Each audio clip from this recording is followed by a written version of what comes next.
o único que é digno de receber toda a honra e toda a glória, está aqui. Glória a Deus por isso. Queridos, a lição de hoje é sobre a tentação. É um tanto quanto importante a gente saber disso, para que a gente possa nos precaver, não é? Nos vigiar, para que a gente não entre nessas tentações que a vida oferece. Tá? A palavra de hoje está em Tiago 1, de 13 a 18, acho que é na página 79 do livro, salvo engano, na página escura.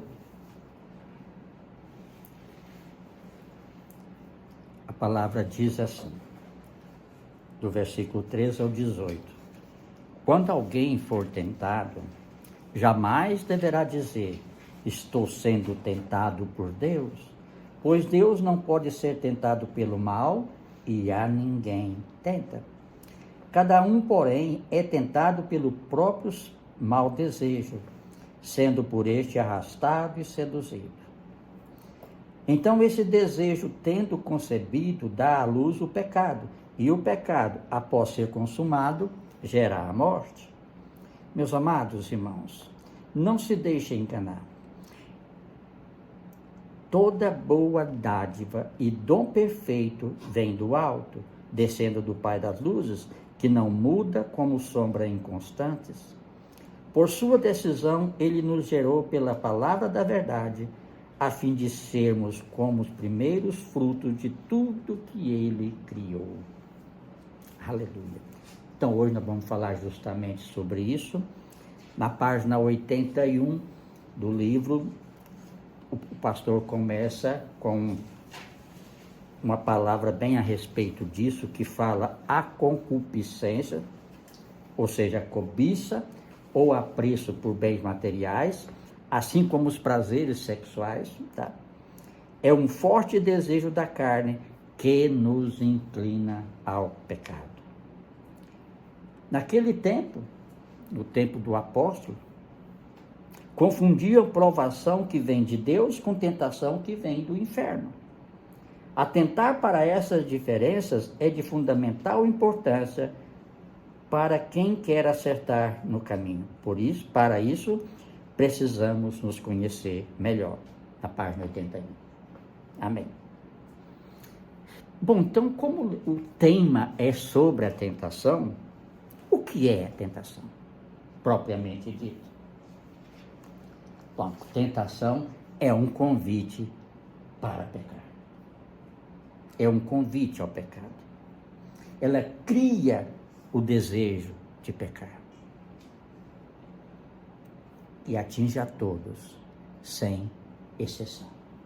Todos, indistintamente. A tentação vem. E de onde vem a tentação? Ela tem alguns caminhos por onde ela vem. Primeiramente, ela vem do diabo, do inimigo das nossas almas. Por quê? Porque a função dele é isso: matar, roubar e destruir. E para isso, ele vai tentar, de alguma forma, te seduzir com alguma coisa que você possa incorrer ao pecado. E em se pecando, ele está cumprindo o seu propósito, porque está te afastando de Deus. Porque pecado em si é quando a gente faz alguma coisa que não condiz com aquilo que Deus nos ensina, a palavra nos ensina. Então, primeiramente, ela vem do inimigo de nossas almas. E também vem de outras pessoas, que muitas das vezes nos seduz a fazer algo que não agrada a gente, mas que a gente acaba fazendo para agradar a pessoa. O pecado também vem de outras pessoas. E outra coisa que é importante, vem de dentro de nós também. O pecado também vem de dentro de nós. Por quê? Porque nós temos por uma natureza pecaminosa, que nós nascemos em pecado, o pecado original. Todos nós temos. E vamos lutar a vida inteira contra esse mal. Tá? Então, a nossa natureza humana nos convida a pecar diante de situações. Por quê? Porque somos imperfeitos, somos humanos. Agora, uma coisa é importante que a gente saiba: o pecado vem do diabo, vem de outras pessoas, vem de dentro de nós, mas nunca vem de Deus. A tentação nunca vem de Deus. Porque a palavra mesmo fala que Deus não pode ser tentado para o mal, e ele também, ninguém ele tenta. Então a tentação não vem de Deus. Deus odeia o pecado e nunca convida ninguém a pecar, conforme está no versículo 13 que nós lemos aí acima. Agora, uma coisa que a gente precisa entender também, que ser tentado não é pecado. Conforme eu escrevi hoje lá no grupo. Ser tentado não é pecado. Mas cair em tentação, ou ceder à tentação, isso sim é pecado. Isso é. Mas ser tentado em si não é pecado. Por isso Jesus nos ensina. Sabe a oração que Jesus nos ensinou, o Pai Nosso? Lá fala: não nos deixe cair em tentação. Por quê? Porque nós estamos sempre sujeitos ao pecado. Não nos deixe cair em tentação. Mateus 6,13. Por isso que Jesus nos ensina. Porque ele sabe que nós todos somos tentados. Jesus foi tentado. Nós ministramos uma lição aqui, enquanto estavam nas lições free, sobre justamente as tentações de Jesus. As 3 tentações lá no deserto. Ele também foi tentado. E nós não seríamos? Com certeza. Por isso que ele ensinou na oração do Pai Nosso: não nos deixe cair em tentação, mas livra-nos de todo o mal, porque teu é o reino, o poder e a glória para sempre. Amém. Por isso que essa é a única oração que ele nos ensinou. A oração do Pai Nosso. Mas por outro lado, quando a tentação vem, a palavra também nos dá um respaldo. Quando o pecado vem tão fortemente nos assedia, conforme diz a palavra, cabe a nós dominá-lo. Cabe a nós dominar. Gênesis 4:7b fala o seguinte: saiba que o pecado o ameaça a porta. Ele deseja conquistá-lo. Quem? O pecado. Mas você deve dominar. Está lá nos primeiro livro da Bíblia, em Gênesis 4, bem no início. Cabe a nós dominar o pecado. Cabe a nós dominar a tentação. E a melhor maneira de dominar a tentação é no início dela. É quando ela começa, quando você vê que aquilo é uma tentação, foge dela. Fuja dela. José, no palácio, ele foi assediado pela esposa de Potifar. O que ele fez? Jogou tudo e saiu correndo. Ele viu a tentação. Ele foi dominar. Mas como ele não podia dominar, porque ela, a rainha, autoridade sobre ele, ele simplesmente correu. Se tiver que correr, corramos do pecado, por que não? Vergonha? Pode ser para o próximo, mas não para você e Deus. Porque em você e Deus está tudo certo. Deus honrou ele por causa disso. José, do Egito. Então, amados, o pecado ou a tentação que vem para nos cair ao pecado, nos levar ao pecado, cabe a nós dominá-lo. E uma coisa é certa: Deus não permite nenhuma tentação acima das nossas forças. Se ele não permite nenhuma tentação acima das nossas forças, nós então podemos dominá-lo. Vai de encontro a essa palavra. A única forma de vencermos a tentação é refreando também os nossos desejos. Porque ele nasce aqui, vem para cá e gera ação. O pecado é assim. o homem possui uma tendência natural em cair em tentação. Isso explica porque o cristão depende tanto do auxílio divino para resistir à tentação. Nós precisamos desse auxílio divino, porque muitas vezes, pela nossa própria força, a gente não vai conseguir. Não vai conseguir. Por quê? Porque o inimigo não vai nos tentar na área que nós somos fortes, ele não vai perder tempo. Ele vai nos tentar na área que nós temos fragilidade. Por quê? Porque ali ele sabe que ele pode sair vitorioso. Na área que eu sou forte, ele não vai perder tempo. Mas na área que nós somos fracos, temos fragilidades e talvez até mesmo tenhamos incorrido em algum pecado nessa área, ele vai trabalhar nessa área. Tentação versus provação. Pergunta-se, são sinônimos? Não. Tentação e provação são coisas distintas. Não são sinônimos. Pelo contrário, são totalmente diferentes. A provação vem de Deus. Nós estudamos uma lição aqui sobre provações, não sei se vocês lembram. A provação, ela vem de Deus. E a finalidade da provação é nos fazermos pessoas melhores. É nos dar maturidade, fazer de nós pessoas melhores. Por isso que a provação não tem a ver com tentação. O propósito da provação é nos fazer mais perfeitos. A tentação não. O propósito da tentação é nos fazer cair, é nos fazer pecar. Porque depois nós vamos ter um problema para resolver com Deus. É melhor não ter. Por isso, cabe a nós dominar.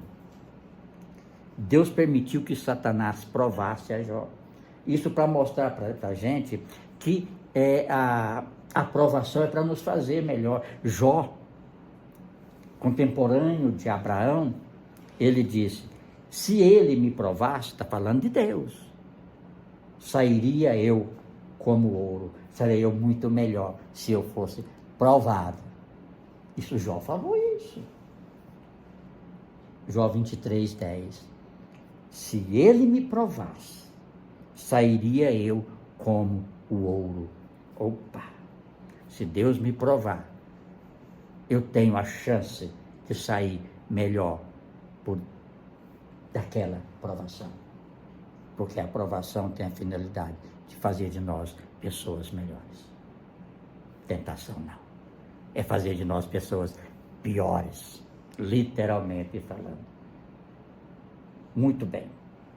Na página 82 do livro fala o seguinte: apesar de contarmos com esse espinho na nossa própria natureza pecaminosa, não estamos perdidos. A tentação pode ser vencida com recursos divinos. Que recursos divinos são esses? Oração é um dos recursos. É todos os dias, por exemplo, você orar Efésios 6, a armadura de Deus. Eu me revisto da armadura de Deus, para que o inimigo que tão tenazmente nos assedia não encontre brechas para entrar. Efésios 6 fala isso. Deus provê uma oportunidade de escape por meio da sua maravilhosa graça, socorrendo-nos e livrando-nos do mal. Glória a Deus. Página 82 do livro. Muito bem. O versículo 13 fala o seguinte: quando alguém for tentado, jamais deverá dizer, estou sendo tentado por Deus, pois Deus não pode ser tentado pelo mal e a ninguém tenta. As pessoas são tentadas quando elas são atraídas e muitas vezes enganadas pelos próprios maus desejos. Pelos próprios maus desejos. O desejo vem, você vê, o desejo vem, isso vem e vai alimentando aquilo. Se você não tomar uma providência em Deus, vai gerar aquela tentação vai gerar um pecado, porque chegou ao coração. Muitas vezes a fonte do mal se encontra em nós mesmos, nos pensamentos malignos que dão origem a palavras e, por conseguinte, más ações. Todavia, não basta apenas ter consciência disso. Se não tivermos o devido discernimento, seremos semelhantemente àquele que vê a sua face suja em um espelho, mas não lava logo. Esse espelho é a palavra de Deus. Nós conhecemos a Deus. Nós temos o Espírito Santo de Deus. E se nós incorrermos no pecado, o Espírito vai dizer, pecou. Ou o Espírito vai dizer, não faça, é pecado. É uma tentação. Então, se nós incorrermos no erro, nós vamos olhar no espelho da palavra de Deus e ver, eu pequei, porque eu fui contra a vontade de Deus para a minha vida. Aí sim. Embora Deus não tente nem possa tentar ninguém ao pecado, Ele permite que nós sejamos tentados pelo inimigo. Ele permite. A aprovação vem de Deus, a tentação não, mas Ele permite a tentação. E também pelas nossas próprias concupiscências, os desejos. Não existe na tentação um caminho que leve à maturidade, apenas ao pecado. Então, amados, na tentação que leve à maturidade, não tem, se nós cairmos nela. Mas se nós resistirmos à tentação, nós estamos crescendo em Deus. Mas se nós cairmos, não estamos crescendo em Deus. Pelo contrário, estamos caindo na tentação. O pecado gera um ciclo vicioso chamado iniquidade. O pecado leva a este ciclo vicioso chamado iniquidade. E como se traduz iniquidade? A iniquidade no coração do homem é quando o pecado deixa de ser pecado e se torna natural. Pequei, não? Peca de novo, vai pecando a mesma coisa todo dia. Virou iniquidade. O pecado se torna natural para ele. Cabe a nós dominar. Cabe a nós dominar. Então, iniquidade no coração do homem é quando o pecado deixa de ser pecado e se torna natural. Então, o pecado se torna natural. Arrepende-se, mas amanhã está caindo de novo. Talvez na mesma situação. Arrepende e vira um ciclo vicioso. A mesma coisa. Ou o pecado virou natural. Bom, isso não agrada a Deus. Isso não agrada a Deus. A palavra diz em 1 Coríntios 10, 13, o seguinte: não sobreveio a vocês tentação que não fosse comum aos homens. E Deus é fiel. Ele não permitirá que vocês sejam tentados além do que podem suportar. Glória a Deus. Deus é fiel, é bom. Ele não permite que a tentação seja além das nossas forças, acima das nossas forças que nós podemos suportar. Já pensou se fosse o contrário? O que seríamos de nós? Mas quando forem tentados, Ele mesmo, Deus, providenciará um escape para que o possam suportar. Que escape é esse? Jesus. Aleluia. Jesus. E tem a tentação. Jesus tem misericórdia. É hora de você clamar pela misericórdia de Deus. Quando você vê que está sendo tentado por uma coisa ou por outra. Jesus tem misericórdia. Não me deixe cair. A oração que Ele ensinou. Não me deixe cair nessa tentação. Mas livra-me desse mal. Amém, queridos? É bem assim. Olha a fidelidade de Deus, que não permite que a tentação seja acima das nossas, além daquilo que a gente pode suportar. Essa palavra é bonita, além daquilo que a gente possa suportar.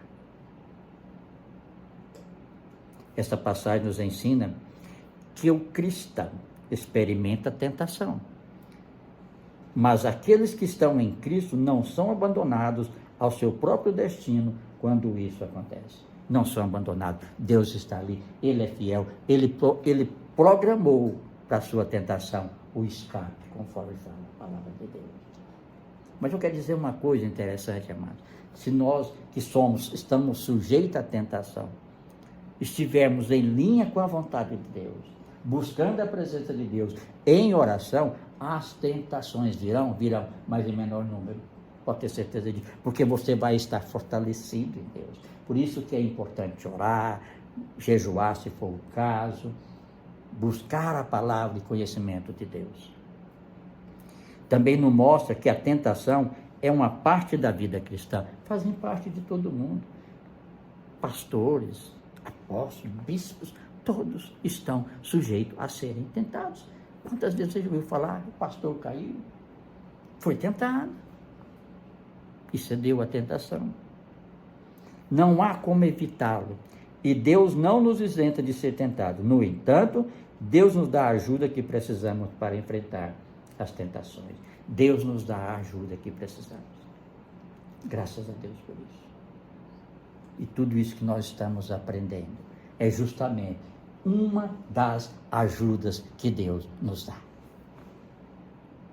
Conhecimento dele, conhecimento da palavra.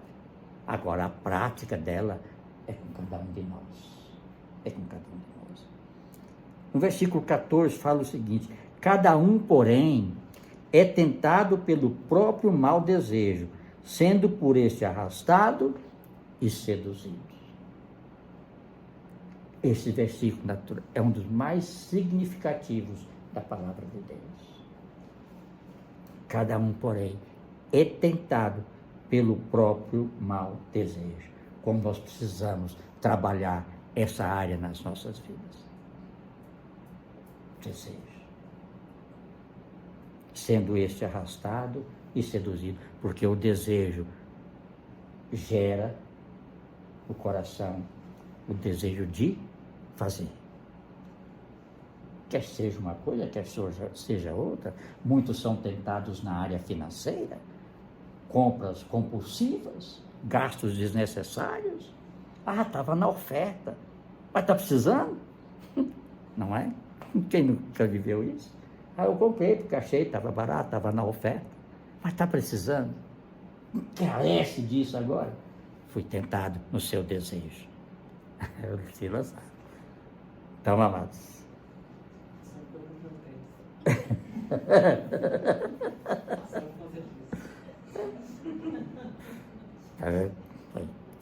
Pegou o Espírito da coisa. Então, amados, ele nos ensina que devemos viver uma vida de oração contínua e em dependência de Deus. Nós precisamos ter uma vida contínua de oração. Crie o hábito de orar.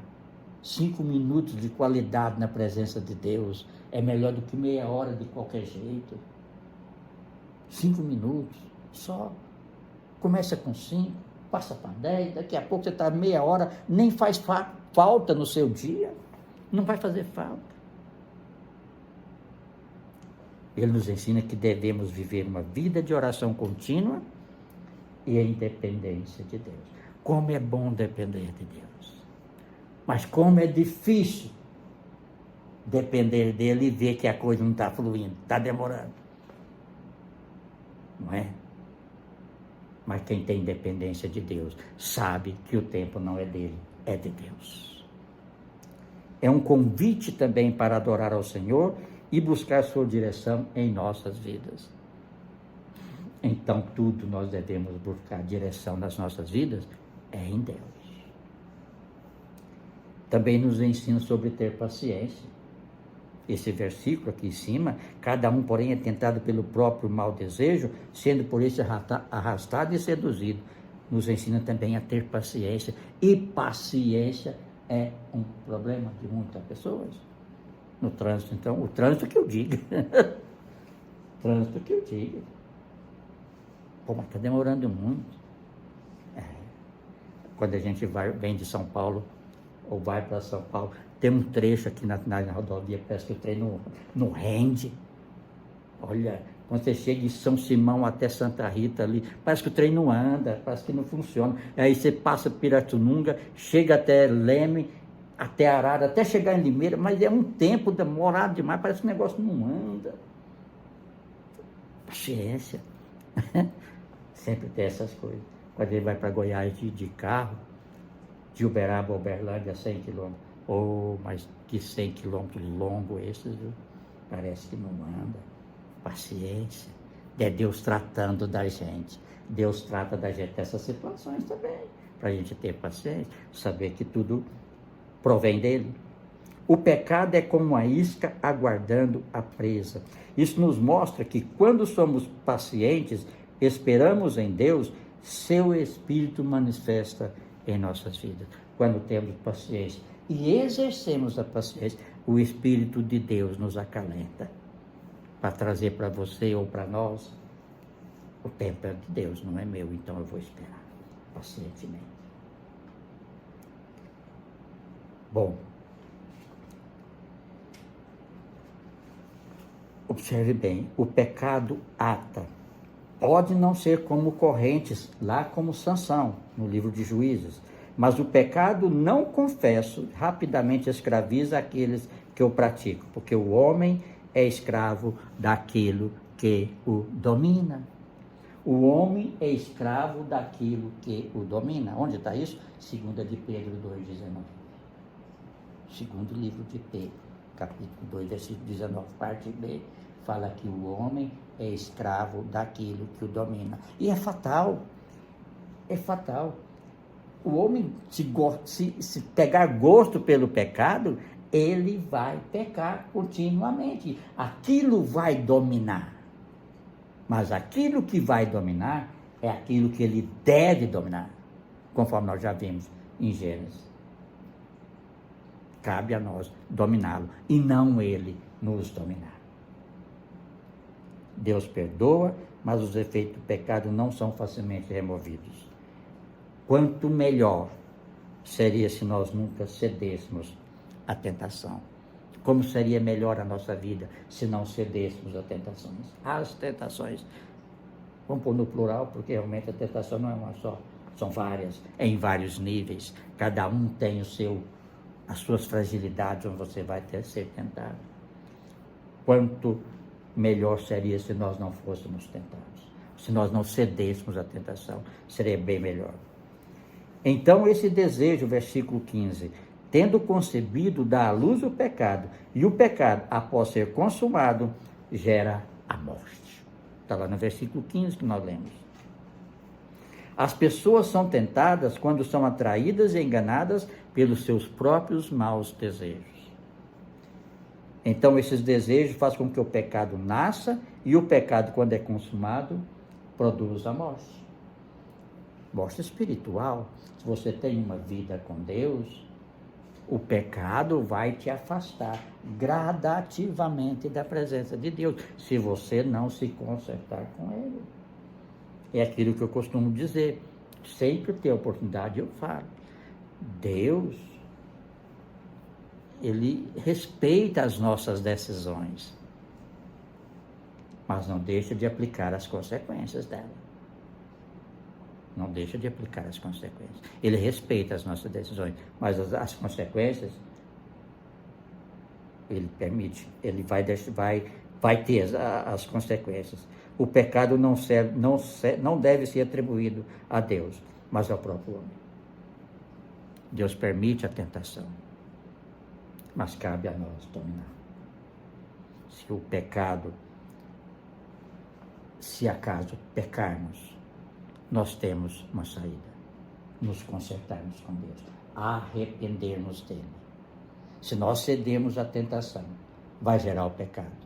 Mas o pecado, uma vez consumado, vai gerar a morte. E antes que a morte espiritual chegue, nós devemos consertar com Deus. Senhor, pequei nisso. Me perdoa, em nome de Jesus. E conserta-se com Deus. E da próxima vez, cabe a nós, ou cabe a você, dominar, para que não vire aquela iniquidade, para que não vire iniquidade. Senão, pecou hoje, perdoa amanhã, Deus perdoa, papá, peca de novo, Deus perdoa. Espera, a vida não pode ser assim, de iniquidade em iniquidade. Meus amados irmãos, não se deixem enganar, versículo 16. Não vos enganeis, em outras palavras, não erre ao atribuir a Deus a tentação para o mal. Não erre, atribuindo a Deus a tentação para o mal. Não vos enganeis. Não se deixe enganar, diz a palavra no versículo 16. Meus amados irmãos, não se deixe enganar. Não se deixe enganar por alguém ou por algo, que pode ser uma tentação. Não se deixe enganar, domine. Deus é a origem de tudo que é bom e perfeito. Deus é a origem de tudo que é bom e perfeito. Por quê? Porque a vontade de Deus para as nossas vidas é isso: boa, perfeita e agradável. Essa é a vontade de Deus para as nossas vidas. Boa, perfeita e agradável. Então, o pecado, ele permite a tentação, mas se ela veio, domine. O pecado vem, e antes que ele seja consumado, domínio.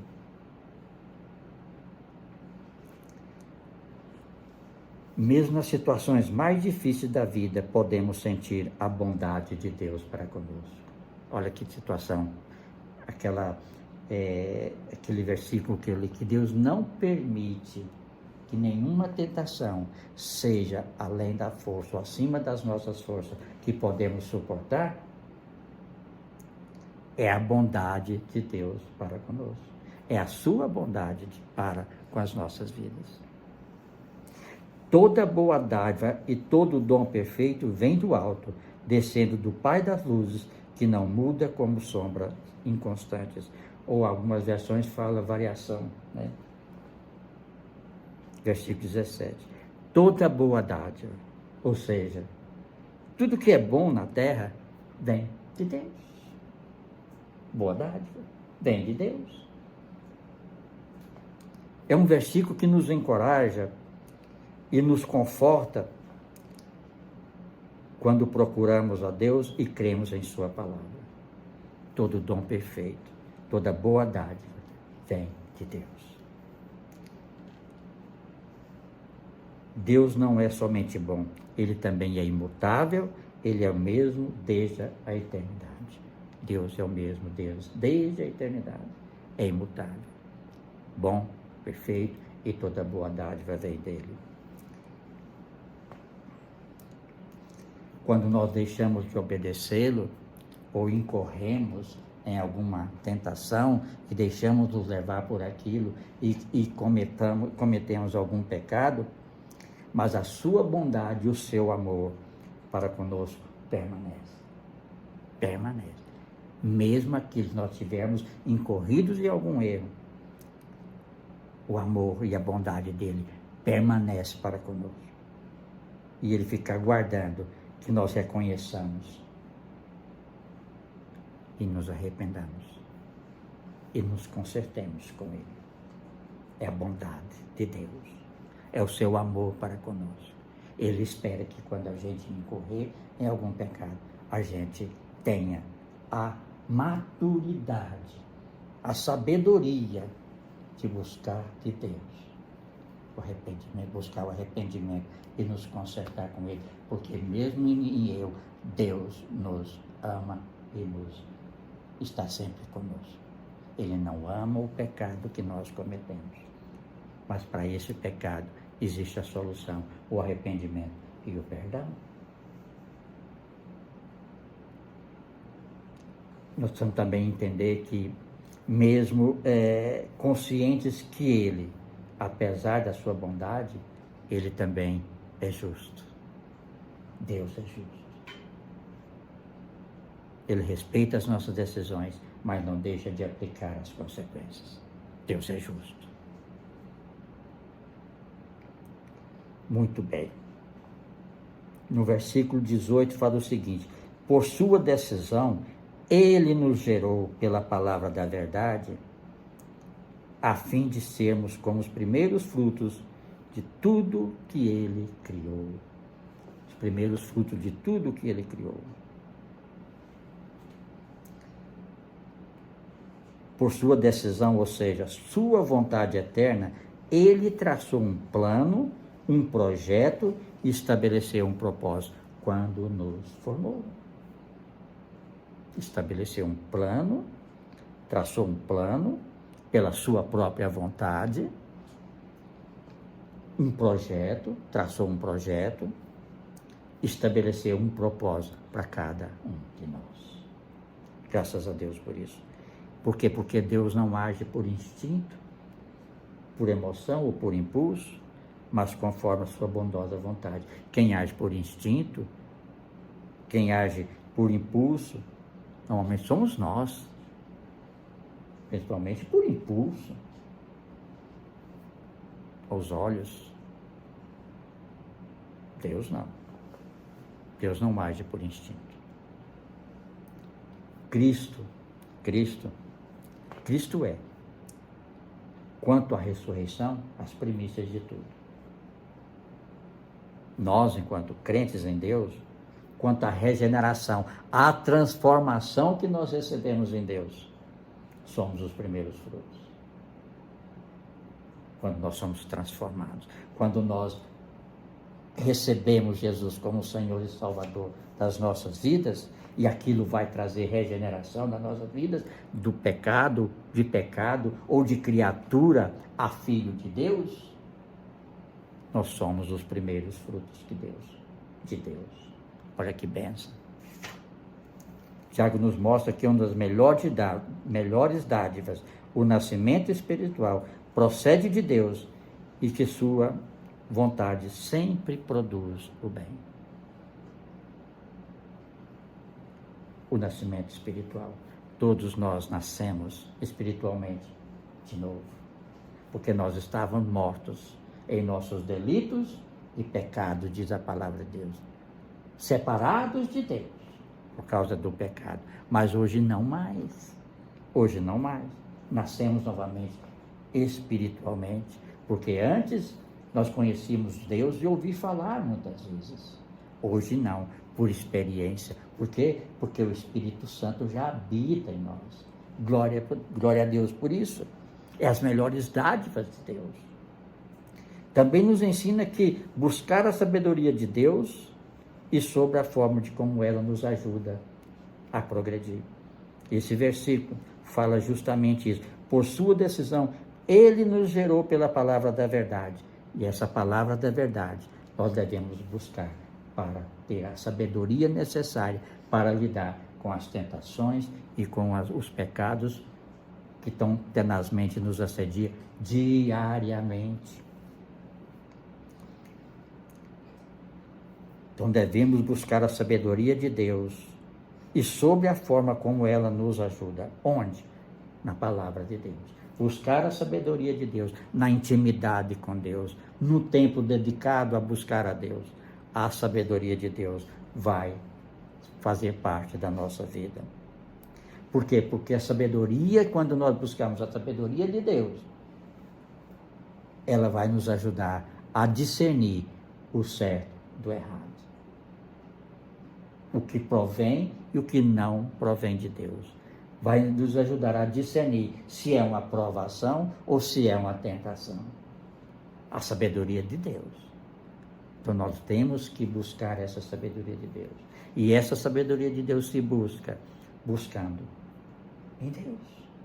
Orando, meditando na palavra, lendo a palavra, ouvindo louvores, louvando a Deus. Essa sabedoria de Deus é importante para as nossas vidas. É importante. Na verdade, ela não é só importante, ela é necessária para que nós possamos ter uma vida mais dentro dos propósitos de Deus. Precisamos estudar a palavra de Deus, não é? Por quê? Porque ela nos capacita a enxergar a verdade e viver de maneira que a nossa vida honre especificamente a Deus. A nossa vida precisa honrar especificamente a Deus. E a gente, buscando a sabedoria, vai nos capacitar a enxergar a verdade e viver a nossa vida de maneira que honre a Deus. Que a sabedoria de Deus vem de sua misericórdia e seu amor incondicional por nós. Essa sabedoria de Deus é pelas misericórdias dele e seu amor incondicional por nós. Deus tem um amor incondicional por cada um de nós. Glória a Deus por isso. E para encerrar, amados, olha que coisa mais maravilhosa. O meio exato da Bíblia. Você sabe onde é que está? Qual versículo? O meio exato da Bíblia. Salmo 118, 8. O que fala Salmo 118, 8? É melhor refugiar-se no Senhor do que confiar no homem. Olha que coisa. É melhor refugiar-se no Senhor do que confiar no homem. Porque quando nós refugiamos no Senhor, estamos absorvendo a sua sabedoria. E quando nós absorvemos a sabedoria de Deus, nós temos condições espirituais de discernir o que é bom e o que não é, o que é certo, o que é errado, se é uma tentação, se é uma aprovação e etc.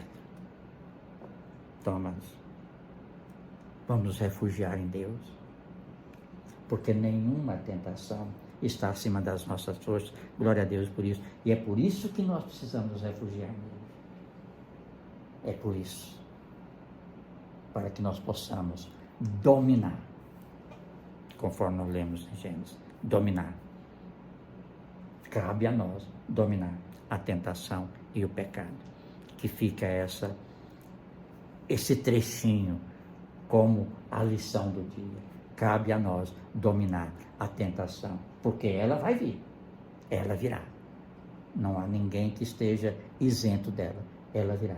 Então, que cabe a nós dominar, para que a tentação, em se consumando, vire pecado, em se virando pecado, nos separe de Deus. Amém? Glória a Deus por isso.